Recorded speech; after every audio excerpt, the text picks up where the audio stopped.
de Lisa Bevere. Capítulo 4. Preparar a apontar fogo. Essas palavras transmitem uma imagem vívida que ajuda a ilustrar o círculo vicioso da ira, a progressão da ira ao pecado. Depois de ouvir preparar a apontar fogo, é impossível não visualizar o que isso representa. Vemos alguém, talvez desprevenido ou relaxado, colocar-se de imediato em atenção e de prontidão. A postura se torna firme, e as mãos pairam sobre a arma de defesa. Em seguida, vemos a pessoa levantar a arma e buscar atentamente o alvo, fazendo ajustes precisos e observando mentalmente a distância e a posição da vítima. Com a mira ajustada, restam apenas a decisão de atirar e o ato simples de apertar o gatilho ou soltar a flecha. Por fim, há uma pausa e observamos a reação do alvo. A meu ver, essa sequência de palavras retrata, com bastante precisão e clareza, não apenas o ato de atirar, mas também a progressão da ira ao pecado ou, mais exatamente, a progressão da ira à raiva e à fúria, estado de prontidão.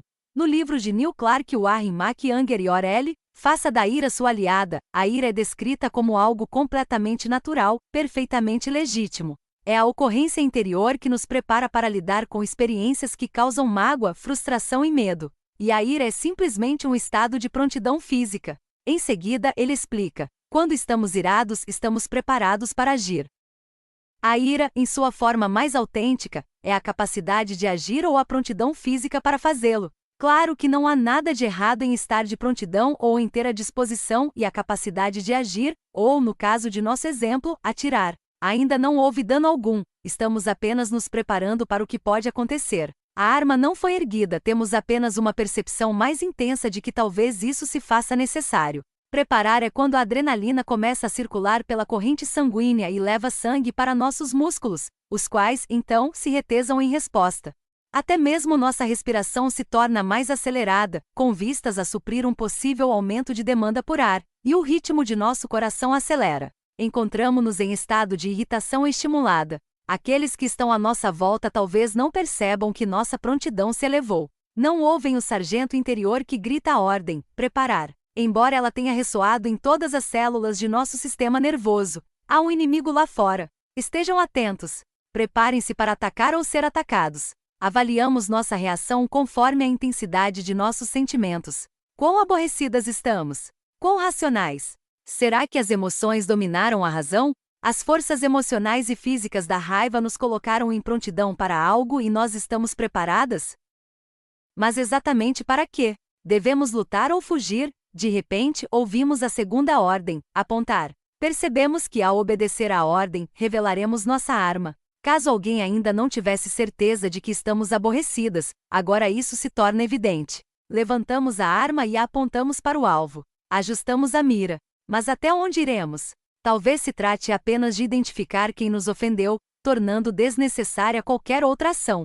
Estamos prontas para um confronto. Estamos armadas e somos potencialmente perigosas. Apontar não significa necessariamente tomar a decisão de atirar. Quer uma arma seja disparada ou não, uma vez que a apontamos para alguém, toda a dinâmica imediata do relacionamento muda.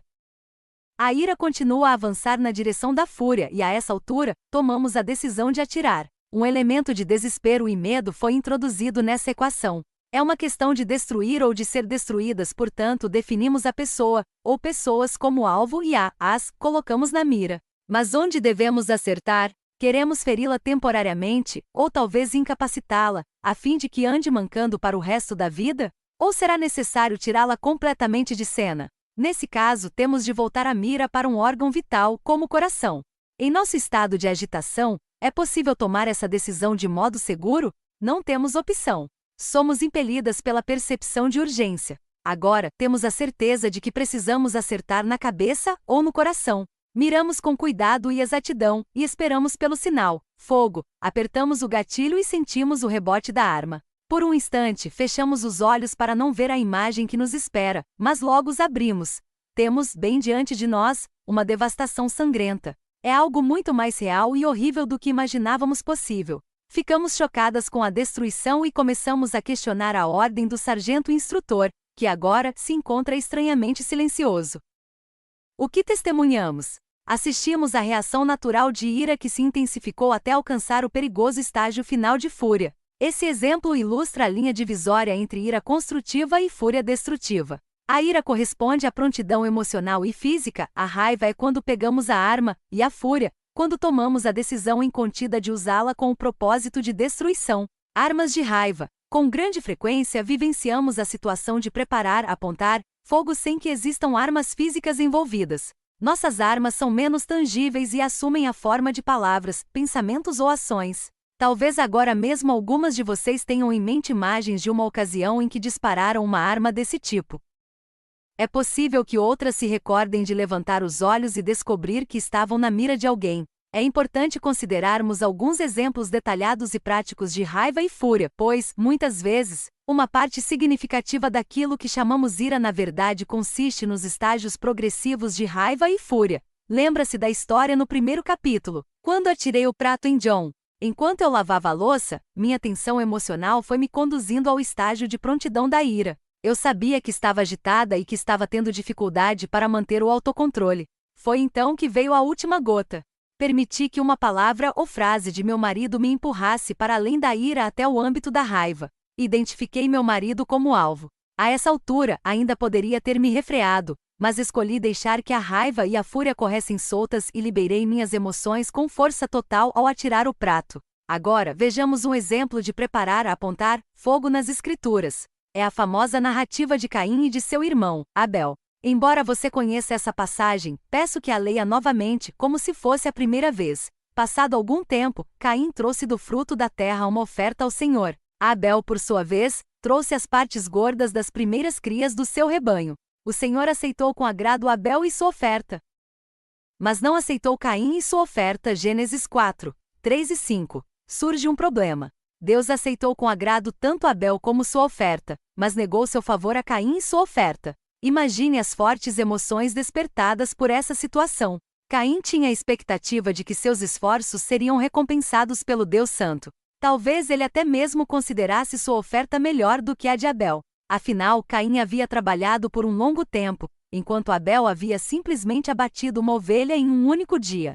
Caim ficou estarrecido com o que se passou. Ele sabia que Deus era Deus, e não queria reconhecer que ele próprio talvez tivesse feito algo de errado. A culpa devia ser de Abel. De algum modo, Abel havia tirado a bênção da vida de Caim. Portanto, Caim ficou extremamente aborrecido, e se viu em pleno estado de prontidão. Por quê? Por isso Caim se enfureceu e seu rosto se transtornou. O Senhor disse a Caim: "Por que você está furioso? Por que se transtornou o seu rosto? Se você fizer o bem, não será aceito? Mas se não o fizer, saiba que o pecado o ameaça à porta, ele deseja conquistá-lo, mas você deve dominá-lo." Gênesis 4, 5 e 7. Deus fará as mesmas perguntas para nós. Por quê? O que provocou emoções tão intensas naquele momento? Qual é verdadeiramente o problema? Deus estava ciente da ira de Caim e lhe fez uma pergunta importante. Por quê? Deus já sabia que Caim estava aborrecido, mas queria que Caim se conscientizasse desse fato. Se Caim se tivesse dado o trabalho de responder a essa pergunta com sinceridade, a tragédia que se seguiu poderia ter sido evitada. No entanto, Caim não tratou em nenhum momento do verdadeiro motivo pelo qual ele estava aborrecido. É sempre mais fácil nos voltarmos contra as outras pessoas do que encarar a verdade. Então, diante do silêncio de Caim, Deus tomou a iniciativa e lhe disse a verdade, mostrando-lhe onde estava o verdadeiro problema. Então, lembrou ao ofendido Caim: "Se você fizer o bem, não será aceito?" Garantiu a Caim que a prática do bem traria aceitação, e em seguida advertiu: "Mas se não o fizer, saiba que o pecado o ameaça à porta, ele deseja conquistá-lo, mas você deve dominá-lo." Caim se encontrava em estado de prontidão. Estava irado, e embora ainda não houvesse colocado Abel em sua mira, cogitava fazê-lo. Deus sabia disso e advertiu, de modo incisivo, que Caim podia escolher dominar seu pecado ou, em outras palavras, refrear a raiva crescente. Em vez de escolher esse caminho, Caim esperou uma oportunidade para se vingar. Mirou sua arma em Abel e se pôs a aguardar o momento oportuno.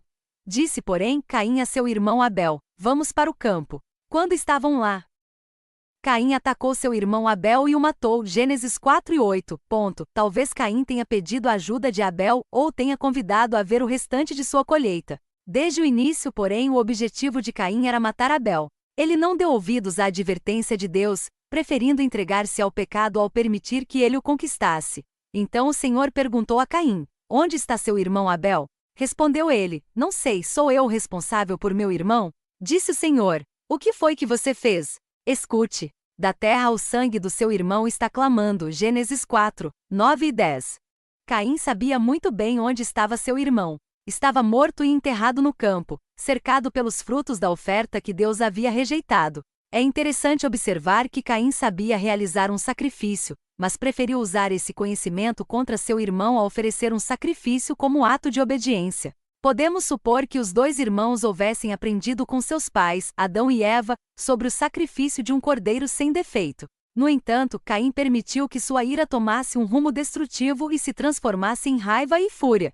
Se fizermos o que é certo, seremos aceitas. Continuamos a ter a capacidade de dominar o pecado, embora a maioria de nós nunca tenha, literalmente, matado um irmão. Muitas viram a destruição causada por palavras e ações descuidadas, calúnias e fofocas premeditadas.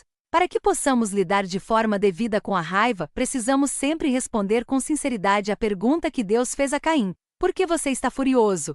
Pai Celestial, eu me dirijo ao Senhor envolta na justiça de Jesus. Desejo a verdade em meu íntimo. Peço que o Senhor abra os olhos de meu coração, para que eu perceba quando a ira estiver presente. Sonde meu coração, revele a mim, a cada dia, as ocasiões em que reajo com raiva, a fim de que eu possa investigar os motivos.